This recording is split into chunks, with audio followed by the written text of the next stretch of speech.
ईशान्यो सवितर्दुरितानि परासु यद्भद्रं तन्नयासु। ॐ भद्रं कर्णेभिः शृणुयाम देवा भद्रं पश्येमाक्षिभिर्यत्राः स्थिरैरङ्गैस्तुष्टुवांसस्तनूभिर्व्यसेमहि देवहितं यदायुः। ओम वेद प्रेमियों सभी श्रोताओं संप्रति तब के अष्टम मंडल के 44वें सूक्त की व्याख्या में प्रवेश करने जा रहे हैं। इस सूक्त में 30 मंत्र हैं। मंत्र दृष्टा विरूप आंगिरस, देवता अग्नि, छंद गायत्री और इस सूक्त के पहले मंत्र का शीर्षक है अग्नि को आहुति प्रदान की जाए। अब संबंधित मंत्र का सर्वप्रथम सत्वर पाठ हो जाए। समिधाग्निन्दुमस्य हृदयर्बोधयतातिथिम् आस्मिन् हव्याजुहोदना। इस सूक्त के प्रथम मंत्र में यह कथित है, याजकों जो याजक हैं उनसे प्रार्थना है, निवेदन है कि वे अग्निदेव को आहुति दें और उन्हें प्रसन्न करें। तो याजक शब्द ऋत्विज के अर्थ में, पुरोहित के अर्थ में, यज्ञ संपादक के अर्थ में प्रयुक्त होता है। तो याजक से निवेदन किया जा रहा है कि हे याजकों, अतिथिम अग्निम, अतिथि अग्नि को, यानी अतिथिवत पूज्य प्रिय अग्नि को। इस अतिथि शब्द से ऋग्वेद कालीन सभ्यता का बोध होता है कि अतिथि परम पूज्य माना जाता था। अतिथि देवो भव कहा गया है। आजकल तो लोग अतिथि से दूर भागते हैं कि अच्छा हो कि वो ना आवे, क्योंकि कुछ भार बढ़ जाएगा।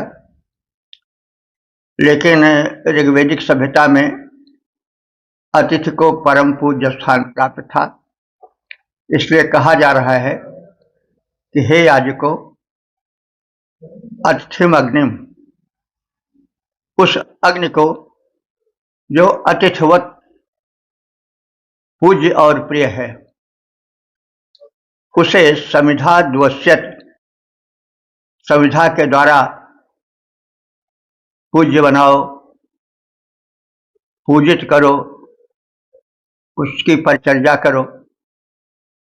समिधा आप जानते हैं, काष्ठ आदि जो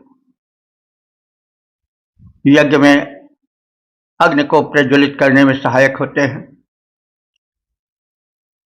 और यह भी कहा जा रहा है कि घृतैः बोधयत, इस अग्निदेव को घृत से विशेष रूप से प्रज्वलित करो। अस्मिन् हव्या आजुहोतन, अस्मिन् माने इस अग्नि में, हव्या आजुहोतन उत्तम पदार्थों की आहुति दो। जुहोतन आहुति देना, हव्या हवनीय पदार्थ।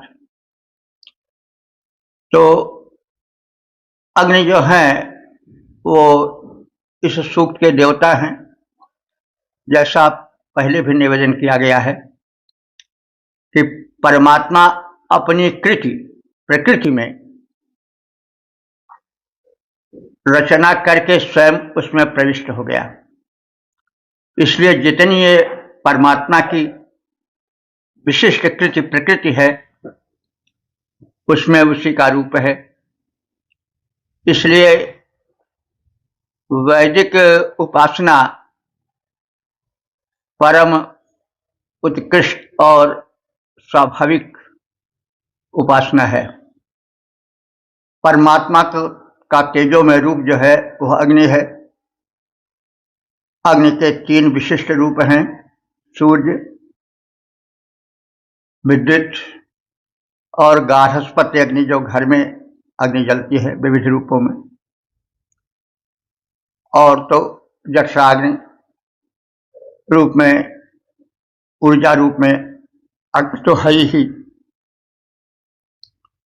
तो हे ऋतुगण अतिथिवत प्रिय और पूज्य अग्नि की सेवा समिधाओं के माध्यम से करो। घृत रूप में इन अग्निदेव को श्रेष्ठ आहुतियां प्रदान करो। पूज्य अग्नि का करो उपासन। पूज्य अतिथि यवमान समझ समर्पित करो। घृत द्वारा आहुति करो प्रदान। ओम 8:44:2 देवता अग्नि। शीर्षक है स्तुति श्रवण हेतु प्रार्थना। अब संबंधित मंत्र का सर्वप्रथम सत्स्वर पाठ हो जाए। ओम अग्ने स्तोमम् जुषस्व मे वर्धस्वानेन मन्मनाय प्रतिसोक्तानि हर्यनः।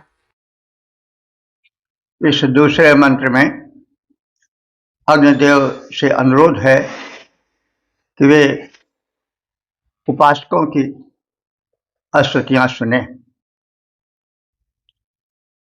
अग्नि हे परमात्मा के तेजोमय रूप, उपासकों के हित में आगे रहने वाले देवता, अग्निदेवता में स्तोत्रम जुषस्व में माने मेरे, स्तोत्रम माने स्तोत्र यानी स्तुति विषयक मंत्र, जुषस्व माने ग्रहण करो, उनका सेवन करो।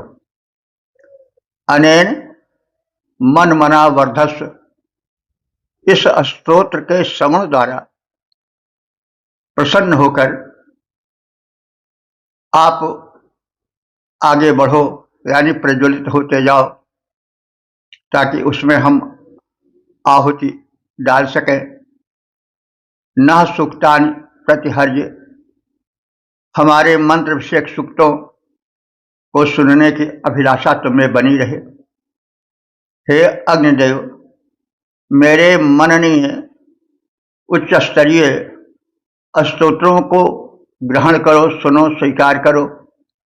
हमारे स्तुति वचनों से विकसित हो अर्थात प्रज्वलित होते जाओ। हमारे सूक्तों को सुनने की तुम्हारी अभिलाषा नित्य नवीन रूप में बनी रहे।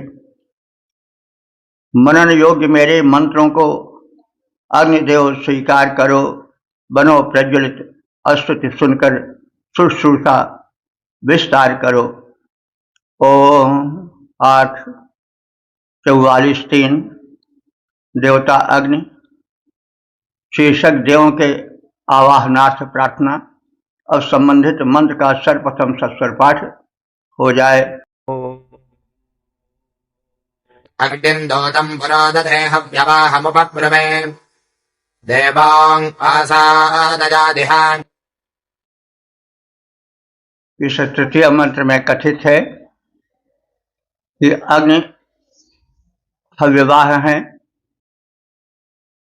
देवों को हव्य ग्रहण करने हेतु बुलाने वाले हैं। ऐसे हित में आगे रहने वाले अग्निदेव की हम प्रथम यज्ञवेदी में स्थापना करते हैं।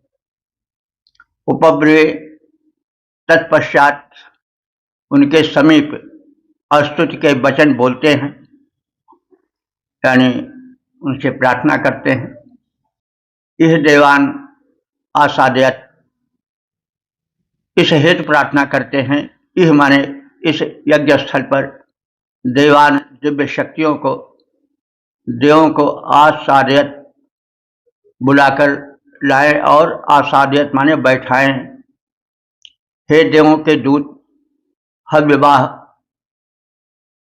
अग्निदेव, हम प्रथम तुम्हें यज्ञ वेदी में स्थापित करते हैं और फिर तुम्हारी प्रार्थना करते हैं।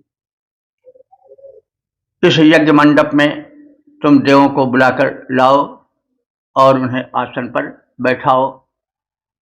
देवदूत हैं अग्नि, हव्य को देवों तक पहुंचाते, इसी हेतु वे ऋषियों द्वारा हव्यवाह कहलाते। उनके प्रथम यज्ञ वेदी पर हम स्थापना कराएं यज्ञ भूमि पर बुला सुरों को सादर वे बैठाएं। ओम 8:44:4 देवता अग्नि शीर्षक प्रज्वलित अग्नि की शोभा। अब संबंधित मंत्र का सर्वप्रथम सत्वर पाठ हो जाए। ओम बृहन्तो अर्चजः सविधानस्य देदिवः अग्ने शुक्रास ईरते। इस चौथे मंत्र में प्रज्वलित अग्निदेव के सुंदर स्वरूप का कथन है।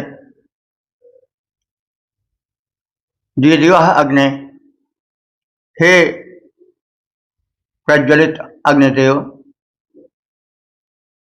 तुम यज्ञवेदी में प्रज्वलित हो चुके हो। संविधानस्य ते बृहंतम शुक्रासः अर्च्यः, इस प्रज्वलन काल में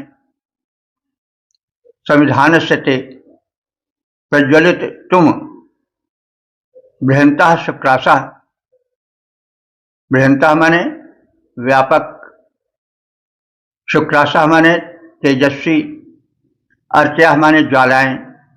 तो प्रज्वलित तुम्हारी बड़ी तेजस्वी शुभ्र ज्वालाएं यज्ञवेदी में सुशोभित हो रही हैं।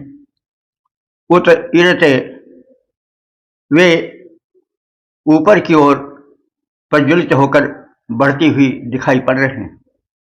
हे कांतिमान अग्निदेव, प्रज्वलित होकर यज्ञवेदी में तुम्हारी तेजस्वी शोभा, शुभ्र वर्ण वाली शोभा अत्यंत आकर्षक प्रतीत हो रही है।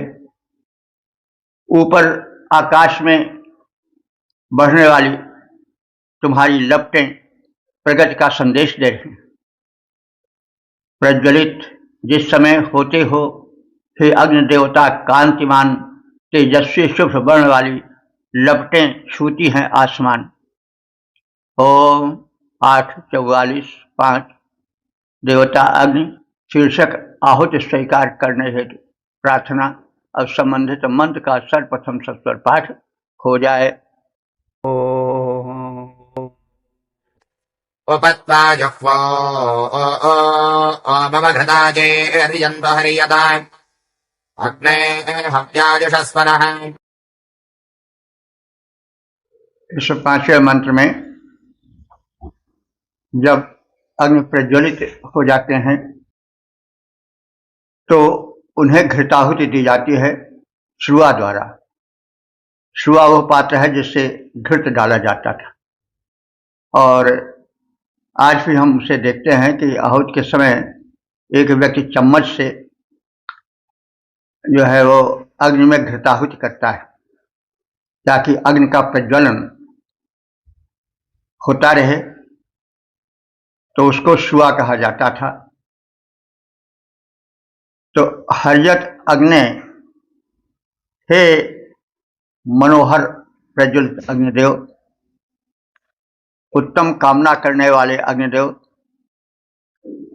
तुम्हारे प्रज्वलित होते ही हम तुम्हारे उपासक घृताची घृत पूर्ण श्रुआएं तुम्हें घृत समर्पित करने हेतु उठाए हुए हैं। त्वा उपयंत, वे तुम्हें प्राप्त हों। नह हव्याजुषस्व, नह माने हम सबके, हव्या माने हवनीय पदार्थ, तुम ग्रहण करो और प्रसन्न हो जाओ। हे पूज्य अग्निदेव, घृत युक्त मेरी श्रुआएं घृत पात्र तुम्हें प्राप्त हों। हमारे द्वारा समर्पित हव्यान ग्रहण करो। हे परम पूज्य उत्तम अग्नि, घृत पात्र तुम्हें मिलते जाएं। हव्यान समर्पित ग्रहण करो, संतुष्ट देखकर हम पाएं। ओम 8:44 6 देवता अग्नि शीर्षक अग्नि की स्तुति का कथन। अब सर्वप्रथम सत्स्वर पाठ हो जाए। ओम मन्त्रम् होतारमृत्विजम् चत्रभारम् विभावसम् अग्निमीळे स उश्रवत। इस छठे मंत्र में देवों का आवाहन करने वाले देवदूत रूप में और अग्नि क्रिया अर्थात याज्ञिक कर्म कराने वाले ऋतुज रूप या याजक रूप अग्नि देव की स्तुति है। जैसे हम प्रथम मंत्र में ही कह आए हैं, याजक, ऋतुज, पुरोधा या पुरोहित ये सब समानार्थी है। जैसे कहा गया है इस मंत्र में कि अग्नि मीडे पुरोहितम होतारम रत्न धातमम, तो अग्नि होता भी हैं, देवदूत भी हैं, ऋतुज भी हैं। इस रूप में या इन विविध रूपों में अग्निदेव की स्तुति इस मंत्र में निहित है। मंद्रम, मंद्रम माने सुखप्रद, होतारम माने देवों को बुलाने वाले, आहुति प्रदान करने वाले, होता रूप में द्रष्टव्य, और ऋतुज अग्नि क्रिया अथवा यज्ञ कर्म को संपन्न कराने वाले ऋतुज रूप अग्नि को, और चित्रभानु माने अद्भुत सौम्य कांति वाले, चित्रभानु अग्नि का पर्यायवाची भी है कि वे अद्भुत सौम्य कांति से युक्त रहते हैं। उनकी कांति जो है चित्र विचित्र होती है और सुखद होती है, इसलिए वे चित्रभानु है। तो सुखप्रद देवों को बुलाने वाले, मंद्रम माने सुखप्रद, होतारम माने देवों को बुलाने वाले अग्नि के सब विशेषण हैं। ऋतुजम ऋतु के अनुसार यज्ञ कराने वाले, ऋतुज, ऋतुज शब्द का अर्थ ही होता है कि जो वो पुरोहित जो ऋतु के अनुसार यज्ञ का समाप्त को परिपूरित करावे, यज्ञ कर्म संपादित करे। तो ऋतुज इसलिए कहा जाता है कि वो ऋतु के अनुसार यज्ञ संपादन करता है, आहुति आदि देता है। जैसे मनुष्य के लिए एक ही प्रकार का भोजन सभी ऋतुओं में नहीं दिया जाता, शीत ऋतु में कुछ उष्ण प्राकृतिक भोजन दिया जाता है, और जब ग्रीष्म ऋतु आ जाती है तो शीत प्राकृतिक आहार प्रदान किया जाता है। वैसे देवों को भी यह निर्देश दिया गया है कि वे ऋतु के अनुसार देवताओं को आहार दें, आहुति दें। तो इस कारण होता को या याजक को ऋतुज भी कहा जाता है।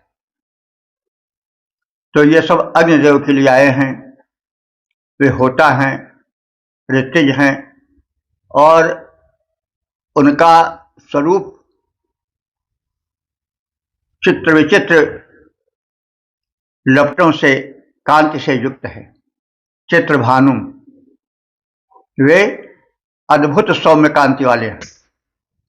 विभावसु, विभावसु माने दीप्ति संपन्न है। ऐसे अग्निदेव को ईडे मैं उपासित करता हूं, यानी उनकी स्तुति करता हूं। ईडे माने स्तुति करना, विनय करना, प्रार्थना करना। तो विभावसु अग्निम ईडे, परम दीप्ति संपन्न अग्निदेव की मैं स्तुति करता हूं। आनंद प्रदायक, देवों का आवाहन करने वाले, ऋतु के अनुकूल यज्ञ का संपादन करने वाले, अद्भुत सौम्य कांति वाले, परम दीप्ति संपन्न अग्निदेव की मैं आश्रित करता हूँ। आनंद प्रदायक देवों का जो आवाहन करने वाले, ऋतु के अनुकूल यज्ञ का जो है संपादन करने वाले, जो अद्भुत सौम्य कांति वाले, जो परम दीप्ति है तेजवान, अब उन अग्निदेव की अष्टतीरथ करता मैं उनका यशोगान। ओम 8:44:7 देवता अग्नि शीर्षक अग्निदेव की प्रार्थना। अब संबंधित मंत्र का सर्वप्रथम सस्वर पाठ हो जाए। ओम रत्नम्होदारमेड्यम् जुष्टमग्निम् कविक्रतम् अध्यराणामभिश्रयम्। इस 7वें मंत्र में अग्नि के स्वरूप का वर्णन करते हुए, उनके रूप और वैशिष्ट का कथन करते हुए, उनकी स्तुति करने का कथन किया गया है। अग्निदेव कैसे हैं? प्रथमम होतारम, प्राचीन हैं और देवों को बुलाने वाले हैं। और इड्यम माने अस्तुत्य हैं, अस्तुत करने योग्य है क्योंकि वो महान है। तो अग्नि तो अत्यंत प्राचीन, अगर कहें तो सर्व प्राचीन देवता हैं। भाई परब्रह्म इंद्र तो सबसे प्रथम है, उनका तो कुछ कहना ही नहीं, लेकिन उसके बाद अग्नि ही आते हैं। इसीलिए ऋग्वेद में इंद्र के बाद सर्वाधिक स्तोत्र अग्नि को ही समर्पित है। और यह तो विदित ही है कि जो बिग बैंग हुआ, यानी सृष्टि बनने के लिए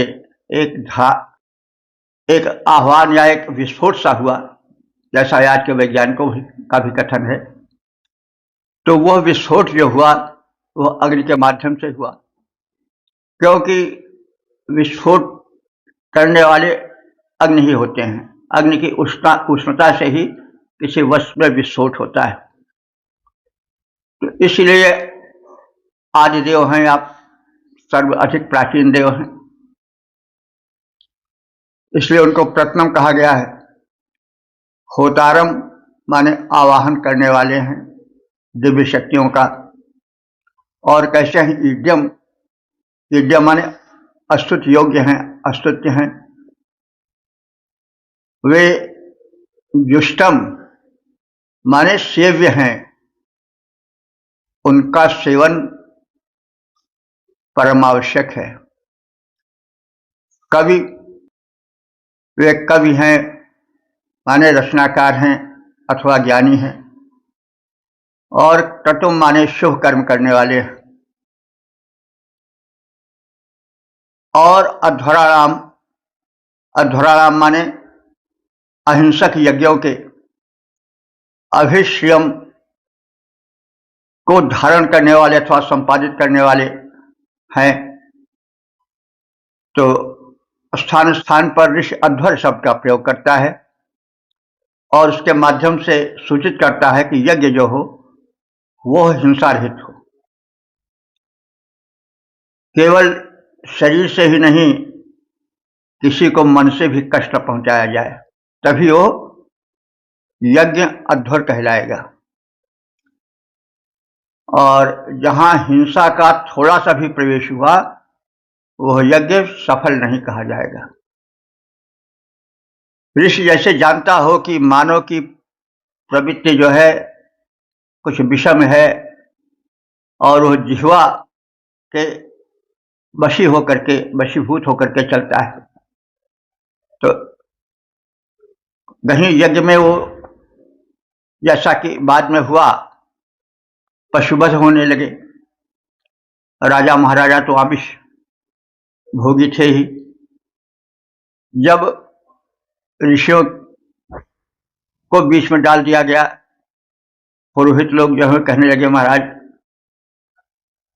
जो है वो मांस खाया जा सकता है, मंत्र इसकी अनुमति देता है।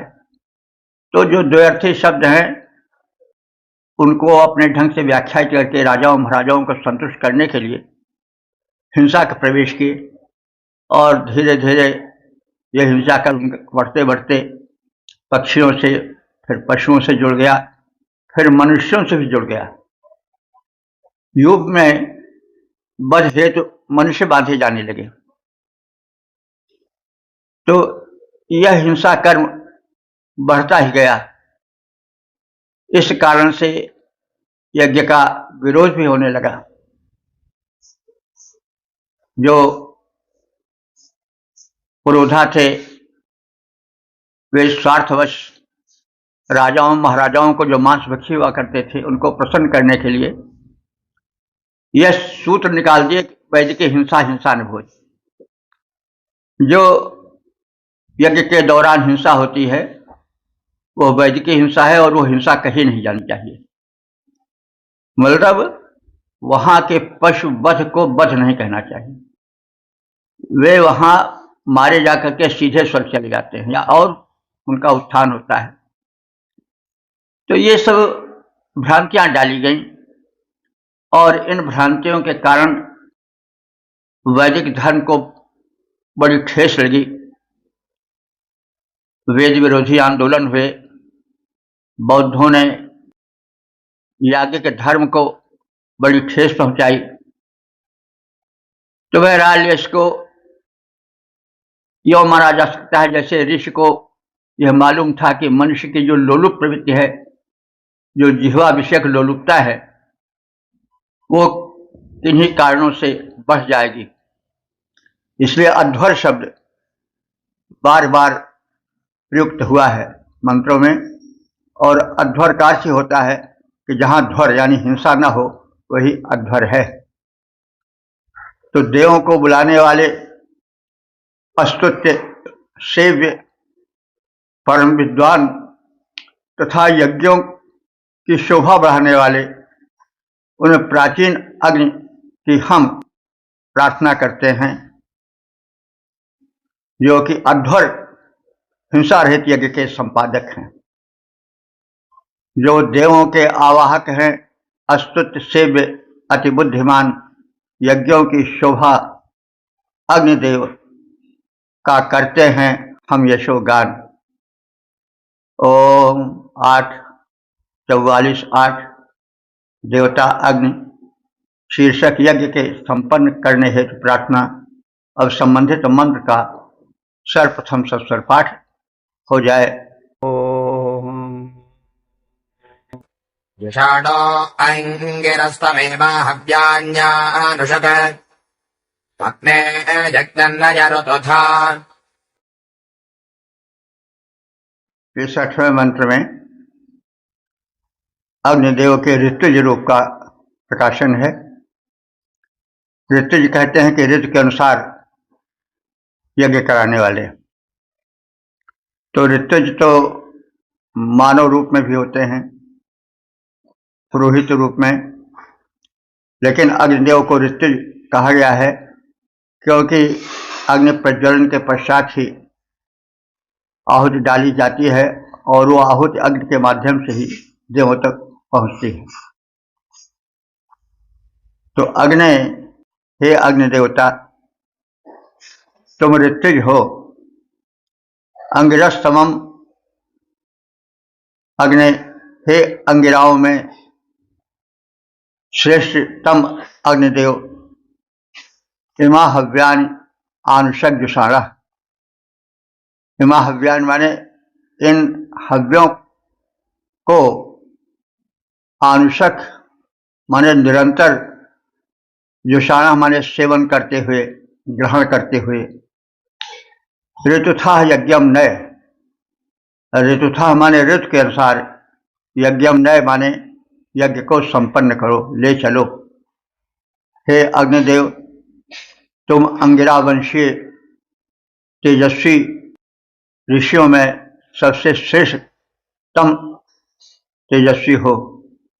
इन आहुतियों को स्वीकार करो और ऋतु के अनुकूल यज्ञों को संपन्न करो।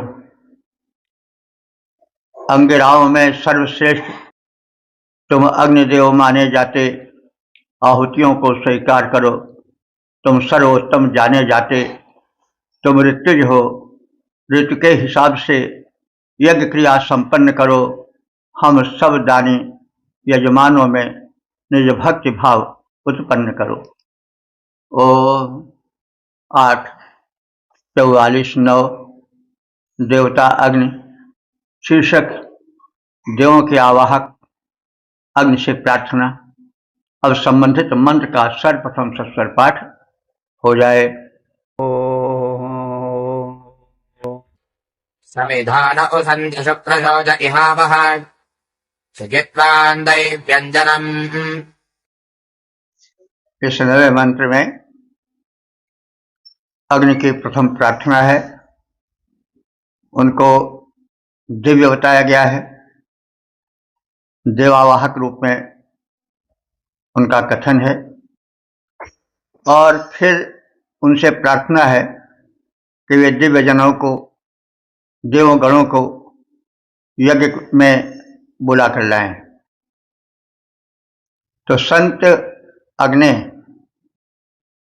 हे भजनशील यानी भजने योग्य अस्तुत्य अग्निदेव, शुक्र सोच तुम उज्ज्वल कांति से युक्त हो।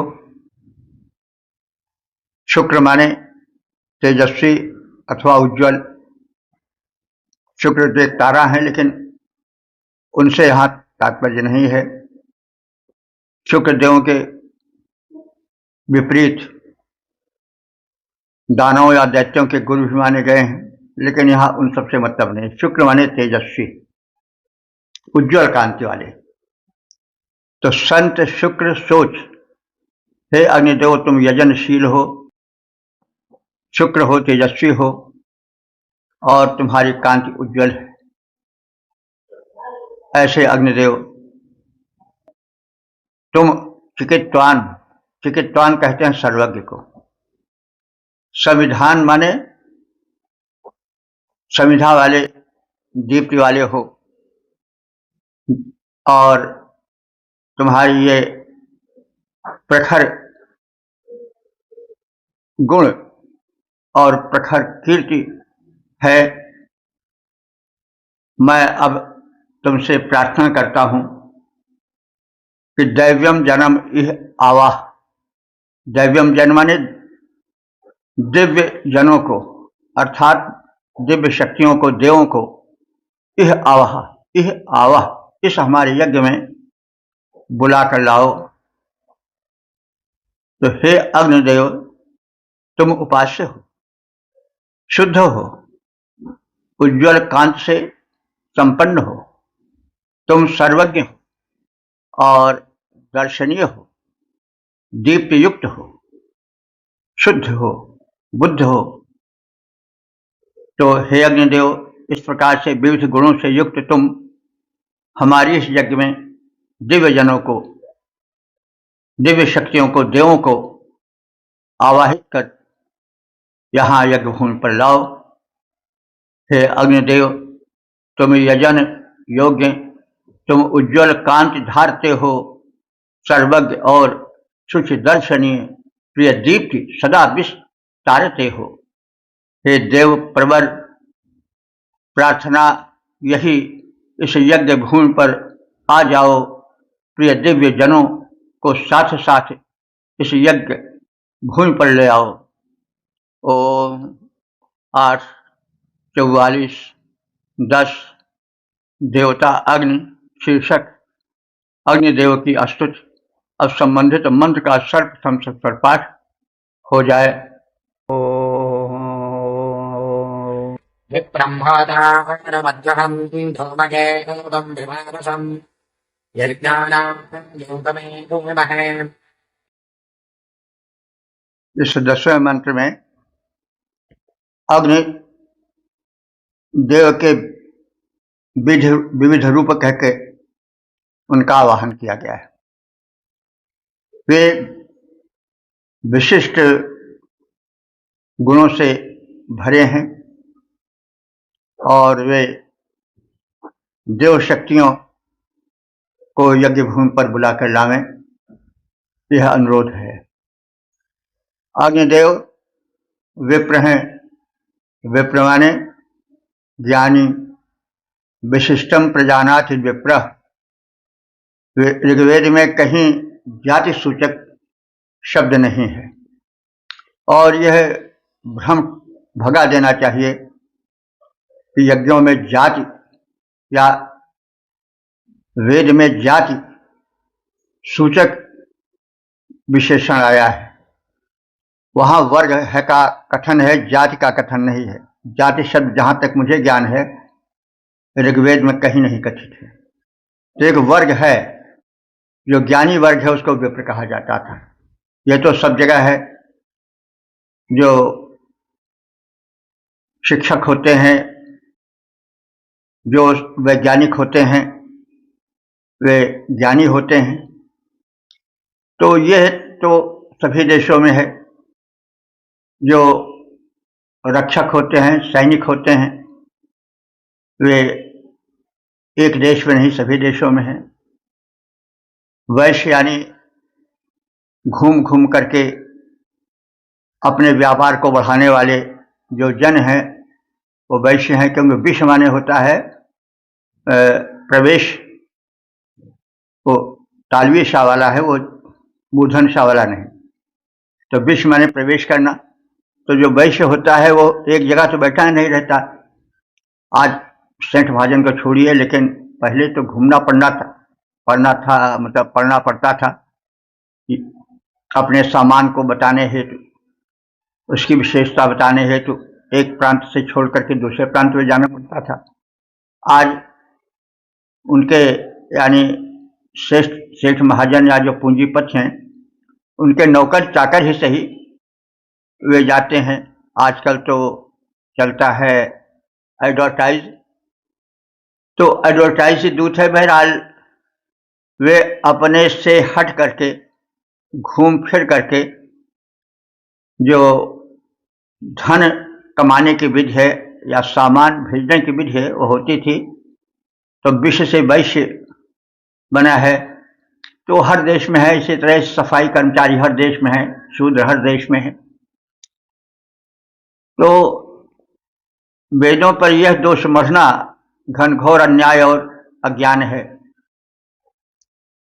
जो ऋग्वेद है वो मानव धर्मी है और उससे बढ़ करके वह प्राणी मात्र का हितैषी है। जड़ चेतन सभी के प्रति उसकी शुभकामनाएं हैं, हितकामनाएं हैं। तो कृपया अज्ञानवश या हठवश यह बात मस्तिष्क से निकाल देनी चाहिए कि जातिवादिता का विष जो है वह वेदों से निकला है। सभ्यता को या विचारों को तोड़ मरोड़ कर रखना यह बड़ा भारी अपराध है, मानसिक अपराध है, और अपराध का दंड मिलता है किसी न किसी रूप में। तो यहाँ अग्नि के विविध गुणों का कथन किया गया है। उन्हें क्या कहा गया? विप्र। विप्र का अर्थ होता है विशिष्ट रूपेण जानाति विप्र। तो हे अग्निदेव तुम विप्र हो। होतारम माने यज्ञ में देवों को बुलाने वाले हो। अद्रोहम किसी से द्रोह नहीं करने वाले हो, सबके हित चिंतक बनकर रहने वाले हो। धूमकेतुम, धूम तुम्हारी पताका है इसलिए तुम धूमकेतु हो।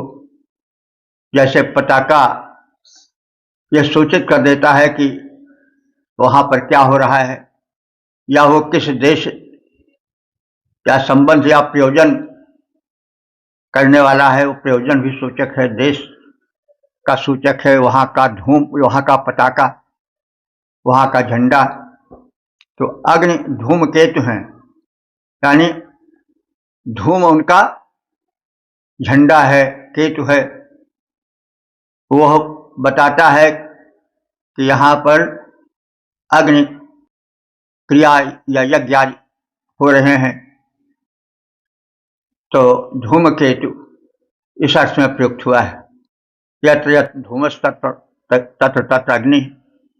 तो तुम धूमकेतु हो। विभावसुम माने प्रकाश युक्त हो, और वसुम माने धन प्रदायक हो।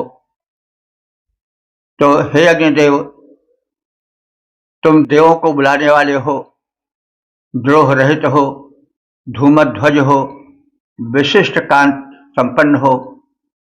ऐसे तुम्हें, जो कि यज्ञानाम के तुम यज्ञ के सूचक पताका रूप हो, इस स्थिति में, इस रूप में मैं, या इन सभी रूपों में मैं तुम्हें इमहे माने प्रार्थना करके ये सूचित करता हूं कि तुम देवों को बुलाकर लाओ। ज्ञान संपन्न देवों को यज्ञ में बुलाने वाले, धूम पताकाधारी, विशिष्ट कांति युक्त यज्ञों के ध्वज रूप में, हे अग्निदेव, हम तुम्हारी प्रार्थना करते हैं, तुम हम सब पर प्रसन्न हो, हमारे मनोरथों को पूरा करो। जो अग्नि ज्ञान संपन्न धूम ध्वज द्वारा शोभा पाते हैं, जो हैं विशिष्ट दीप्तियां लिए, देवों को बुलाकर लाते हैं, जो यज्ञ केतु बन शोभा पाते धूमध्वज फहराते हैं, उन द्रोह रहित पावक की स्तुति करते हम गुण गाते हैं। ओम 8:44-11 देवता अग्नि शीर्षक शत्रुओं से रक्षा की प्रार्थना। अब संबंधित मंत्र का सर्वप्रथम सस्वर पाठ हो जाए। ओम अग्निवाहिनस्त्वं प्रतिष्मने परेशदः भिन्द्यद्वेषः सहस्कृता। इस 11वें मंत्र में अग्नि की शक्तिमत्ता के कथन के साथ उनसे प्रार्थना की गई है कि वे हम सब आराधकों के शत्रुओं का विनाश करें, क्योंकि शत्रु ऐसे होते हैं जो मनुष्य को आगे बढ़ने नहीं देते हैं, उन्हें पग पग पर दुखी बनाते हैं। तो इसलिए प्रगति पथ पर बढ़ने के लिए, सत्कर्म में जीवन बिताने के लिए बाधित या विघ्न बाधाएं पहुंचाने वाले शत्रुओं का विनाश हो और प्रगति पथ प्रशस्त हो, एतदर्थ अग्निदेव की प्रार्थना की गई है कि सहस्कृत माने हम सब को बल प्रदान करने वाले। सह कहते हैं बल को। वो सह जो है सहयोगी तृतीया नहीं है। सह माने बल, साहस आदि के अर्थ में प्रयुक्त होता है। तो सहस्कृत देव अग्ने, हे बल संपन्न तेजस्वी दानी अग्निदेव, त्वम नः ऋषतः, त्वम माने तुम, नः माने हम लोगों के, ऋषतः माने हिंसक, जो शत्रु हैं उनको निपाश, प्रतिनिपाश माने उनसे हमारी रक्षा करो। पाहि शब्द है ना, पाहि माने पा रक्षणे, पा पाने भी होता है, लेकिन यहां रक्षण के लिए पा रक्षणे।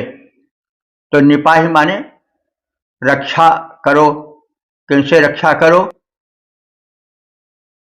ऋषतः जो हिंसक शत्रु हैं उनसे न माने हम सबकी रक्षा करो।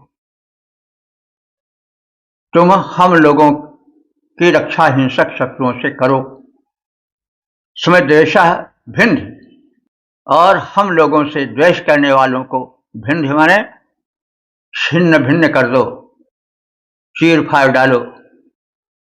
हे शक्ति संपन्न तेजस्वी अग्निदेव, तुम हम याजकों की रक्षा हिंसक शत्रुओं से करो और हमसे द्वेष रखने वालों को छिन्न भिन्न कर डालो, उन्हें फाड़ डालो, नष्ट कर डालो।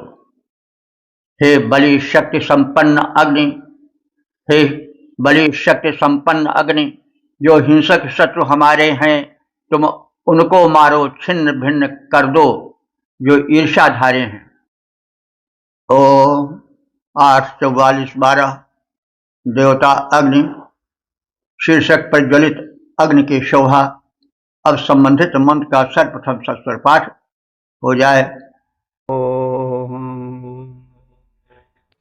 अग्न्यः प्रत्नेनमन्मना शुम्भानस्तन्तां स्वाम् गगनविप्रेण वामृधे। इस 12वें मंत्र में यह कथित है कि अग्निदेव जो अनादि ज्ञान के स्रोत हैं उन वेद मंत्रों से प्रज्वलित किए जाते हैं, और ऐसे अग्निदेव सुशोभित होते हैं प्रज्वलित होकर के, हम उनकी प्रार्थना करते हैं। तो अग्नि कैसे हैं? ज्ञानी है। कवि अग्नि, कवि माने ज्ञानी। तो अग्निदेव कवि हैं, ज्ञानी हैं, रचनाकार भी कह सकते हैं। प्रत्नेन मन मना स्वाम तन्नम। प्रत्नेन माने अनादि ज्ञान के स्रोत वेदों से या वेद मंत्रों से मन मना माने आवाहित होकर सुशोभित होते हैं। शुंभ मानह, वे अधिक शोभा पाते हैं। देखिए, शुंभ का अर्थ होता है शोभा। तो इससे प्रतीत यह होता है कि जो शुंभ दैत्य था जिसका देवी जी ने संहार किया था, वो बड़ा खूबसूरत था और इसलिए उसका नाम शुंभ पड़ा। वो प्रहलाद का नाती या पनाती कुछ ऐसे था, लेकिन वह अनार्य संस्कृति में जो है वो प्रवेश कर गया, उसमें वह दीक्षित हो गया, इसलिए वो दैत्य कोट में आ गया। इससे यह बोध होना चाहिए कि जो दिव्य संस्कृत को, वैदिक संस्कृत को, जो शुद्ध मानवतावादी है, उससे जो भटक जाता है वो भले ही बड़ा खूबसूरत हो, लेकिन वो दैत्य ही होगा, जैसा यह शुंभमाना शब्द बताता है। शुंभमान माने शोभन, खूबसूरत। तो जो अग्नि है वो शुंभ है, यानी सुशोभित है और सुशोभन गति और छवि को, छटा को बिखेरने वाले हैं। तो वे कैसे प्रज्वलित होते हैं, कैसे दीप्त होते हैं? प्रत्येन मनमना, अनादि ज्ञान के स्रोत वेद मंत्रों के उच्चारण के साथ। विप्रेण वावृधे, विप्र माने होता है ज्ञानी, विद्वान पुरुष। उन्हें बढ़ाते हैं, प्रज्वलित करते हैं और वे प्रज्वलन जन्य शोभा से विशिष्ट शोभा प्राप्त करते हैं। तो ज्ञानी अग्नि अनादि ज्ञान के स्रोत वेद मंत्रों से विद्वान याजकों द्वारा प्रज्वलित किए जाते हैं और इस प्रकार प्रज्वलन जन्य शोभा से आच्छादित हो जाते हैं, परम शोभा पाते हैं। प्राचीन ज्ञान के स्रोत वेद मंत्रों से याजक के द्वारा प्रज्वलित अग्नि शोभा पाते आलोकित यज्ञ स्थल द्वारा ओम 8:44-13 देवता अग्नि शीर्षक यज्ञ में आवाहन। अब संबंधित मंत्र का सर्वप्रथम सस्वर पाठ हो जाए। ऊर्जानपादमाहुमेग्यम्बावकशोऽजुषाम् अस्मिन् यज्ञे स्वध्वरे। इस 13वें मंत्र में परम पवित्र अग्नि देवता का आवाहन है और यज्ञ में उन्हें परम पवित्र स्थान और स्तुतियों से विभूषित किया गया है। अश्विन सुअध्वरे, इस उत्तम श्रेष्ठ हिंसा रहित यज्ञ में, सुअध्वरे स्वध्वरे हो गया है संधि के माध्यम से, तो अध्वर हिंसा रहित यज्ञ को कहते हैं। तो इस सुशोभन अश्विन स्वध्वरे, इस सुशोभन अध्वर में हिंसा रहित यज्ञ में तुम्हें बुलाया जाता है, आवाहित किया जाता है। तुम कैसे हो? ऊर्जा नपातम, ऊर्जा का क्षरण नहीं होने देते हो, शक्ति का पतन नहीं होने देते हो। हम सब देखते हैं कि जब अग्नि तत्व क्षीण हो जाता है तो शरीर की शोभा और तेज समाप्त होने लग जाता है, झुर्रियां पड़ जाती हैं, जगह जगह मांस और चर्म लटक जाते हैं, सिकुड़न से युक्त हो जाते हैं, नेत्रों से तेज और मुखमंडल से ओज समाप्त होने लग जाता है। इसीलिए अग्निदेव को ऊर्जा नपातम कहा गया है। शरीर से ऊर्जा न गिरा देने वाले, यानी शरीर से ऊर्जा को, बल को, शोभा आदि को न समाप्त होने देने वाले, न गिरने देने वाले, ऊर्जा नपातम, पावकम, पावक कहते हैं पवित्र करने वाले। अग्नि के द्वारा ही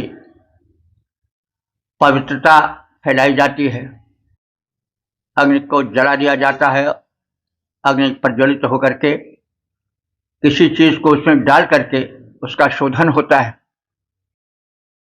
अग्नि के माध्यम से शोधन होता है। बर्तन आदि या कोई पात्र हुए जो मैल से युक्त होते हैं, उनको अग्नि का जब संपर्क करा दिया जाता है तो वो चमक उठता है। जैसे स्वर्ण को भी अगर अग्नि में डाल दिया जाए तो वो बिल्कुल, जो उसकी धूल वगैरह होती है, ऊपर मैल जमी होती है, वो छट जाती है और उसकी दीप्ति उभर कर आ जाती है। तो इसीलिए अग्निदेव को पावक कहा गया है, पवित्र करने वाला कहा गया है। शोचिसम, वे दीप्ति युक्त हैं। ऐसे अग्निदेव को आह्वे माने मैं बुलाता हूं अपने यज्ञ में। ऊर्जा का क्षरण न होने देने वाले, ऊर्जा का क्षरण न होने देने वाले, पवित्र बनाने वाले सुदीप्त अग्नि का आवाहन मैं इस उत्तम हिंसा रहित यज्ञ में करता हूं। ऊर्जा वर्धक पावन कर्ता जो अग्नि देवता दीप्तिमान इस पावन यज्ञ स्थल पर मैं करता हूं, उनका आह्वान। ओम 8:44-14 देवता अग्नि शीर्षक यज्ञ में आने हेतु प्रार्थना। अब संबंधित मंत्र का सर्वप्रथम सस्वर पाठ। हो जाए। तनो मित्रमहस्तमग्ने शुक्रेण ज्योतिषा देवैरासस्य बर्हिषि। इस 14वें मंत्र में पूज्य अग्निदेव की महत्ता का कथन है और फिर उन्हें यज्ञ में देवों के साथ आकर बैठने का कथन है। अग्नि, हे हित में अग्रगण्य रहने वाले तेजस्वी अग्निदेव, सत्वम, वह तुम मित्र महा, हम सबके महान मित्र हो, हितैषी हो। और शुक्र शोचसा, शुक्र माने उज्जवल, स्वच्छ, शोचसा माने दीप्त द्वारा सुशोभित हो और पूज्य हो, पूजा के योग्य हो। देवही, हे अग्निदेव, तुम देवही माने दिव्य शक्तियों, देवों के साथ बर्हिषि माने कुशासन पर आज सच आकर प्रतिष्ठित हो जाओ। हे मित्रों द्वारा पूजनीय, मित्र रूप में सबका हित करने वाले अग्निदेव, तुम अपने गुणों के कारण सुप्रसिद्ध हो, सुपूज्य हो, उज्जवल आभा से मंडित हो। आओ और यज्ञशाला में दिव्य शक्तियों, देवों के साथ उत्तम आसन पर विराजमान हो जाओ। मित्रों द्वारा पूजित, प्रसिद्ध, उज्जवल आभा मंडित महान देवों के संग यज्ञ में उच्च आसन पर हो जाओ शोभायमान। ओम 8, 44, 15 देवता अग्नि शीर्षक उपासन ही ऐश्वर्य प्राप्ति का साधन।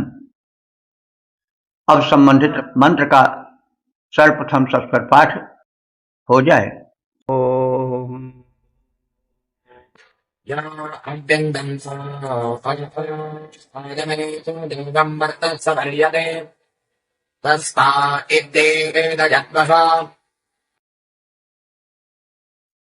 इस 15वें मंत्र में यह कथित है कि जो अग्नि की उपासना करता है उसे ही धनैश्वर्य प्राप्त होता है। यह तो स्पष्ट बात है कि जब तक अग्नि की उपासना नहीं होगी तब तक ना बल मिलेगा, न बुद्धि मिलेगी, न ऐश्वर्य मिलेगा। यह कैसे? अग्नि ऊर्जा उत्पादक है। जब हम विविध साधनों द्वारा अपने में ऊर्जा नहीं लाएंगे, निर्बल बने चारपाई पर पड़े रहेंगे, तो कैसे ऐश्वर्य मिलेगा? ऊर्जा से उत्पन्न श्रम जब नहीं होगा तब कैसे कल्याण होगा? अथवा जो जक्षाग्नि है उसको हम प्रबल नहीं रखेंगे तो भोजन ही नहीं पचेगा, तो फिर कैसे कल्याण होगा? तो इन विविध रूपों में जब हम अग्नि की उपासना करते हैं, श्रम द्वारा जब हम श्रम करते हैं तो शरीर में अग्नि तत्व प्रबल होता है, उससे शरीर का विकास होता है, बलवर्धन होता है। तो इन विविध रूपों में अग्नि की उपासना कल्याणकर होती है। और वैसे भी जब हम यज्ञ वेदी में आहुति डालेंगे तो कीटाणु नष्ट होंगे, वातावरण शोधित होगा। तो उस शोधित वातावरण में, प्रदूषण रहित वातावरण में हम जब सांसें लेंगे तो हमें स्वास्थ्य मिलेगा। जब स्वास्थ्य रहेगा तभी हम ऐश्वर्य पा सकेंगे, धन पा सकेंगे। तो इस रूप में हमको मंत्र के भीतर जो छिपा हुआ अर्थ है वो करना चाहिए और तभी कल्याण होगा। तो अग्नि उपासक को ही धनैश्वर्य प्राप्त हो पाता है। तो यह मरता जो मानो दमे, दमे माने घर में, तन्वः देवम अग्निम सपर्यत, ऐश्वर्यदायक अग्नि की सपर्यत माने सपर्या करता है, पूजा करता है, उपासना करता है। तस्मा इत माने उसे ही, दिदेत, दिदेत माने प्रदान करता है, देता है, उसे ही अग्निदेव जो है वह धनैश्वर्य प्रदान करता है। ऐसे पुरुषार्थी पुरुष को ही अग्नि द्वारा धनैश्वर्य की उपलब्धि हो पाती है। ऐश्वर्य धनैश्वर्य अभिलाषी जो मनुष्य घर में अग्निदेव की उपासना करता है, उसी पुरुष को वे अग्निदेव धनैश्वर्य प्रदान करते हैं, इतर को नहीं। ऐश्वर्य कांक्षा ले मन में जो करता है पूजन विधान, वे अग्निदेव उस घर को ही करते हैं धन वैभव प्रदान।